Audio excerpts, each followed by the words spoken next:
La page Petro Poroshenko devrait être définitivement tournée en Ukraine ce dimanche à l'occasion des élections législatives qui pourraient conforter au pouvoir le nouveau président Volodymyr Zelensky. L'attention du monde entier s'est portée sur l'Ukraine il y a 3 mois quand les électeurs ont choisi un comédien sans expérience politique pour prendre la tête du pays. Aujourd'hui, le jeune président Volodymyr Zelensky a l'occasion d'accroître son pouvoir.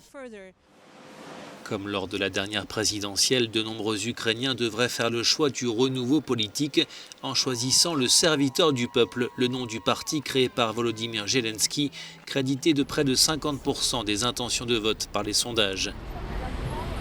En face, une vingtaine de partis, dont la formation pro-russe, plateforme d'opposition, ou encore le parti Solidarité européenne de l'ex-président Petro Poroshenko, toujours sonné par sa débâcle lors de la présidentielle, tout comme l'ex-première ministre ukrainienne Yulia Tymoshenko, chef de la formation Patrie, dont le glissement électoral risque de se confirmer.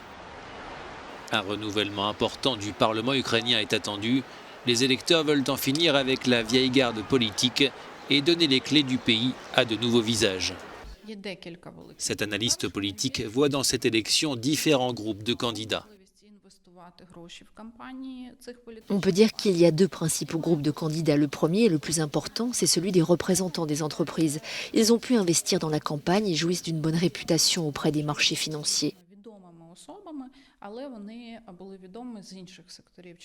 Le deuxième groupe est constitué d'activistes, de représentants de la société civile, connus pour des activités au sein d'ONG ou du journalisme.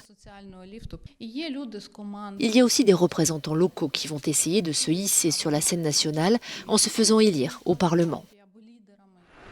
Toujours en toile de fond de ce scrutin en Ukraine, la lutte contre la corruption et l'interminable conflit séparatiste dans l'Est qui a fait près de 13 000 morts en 5 ans.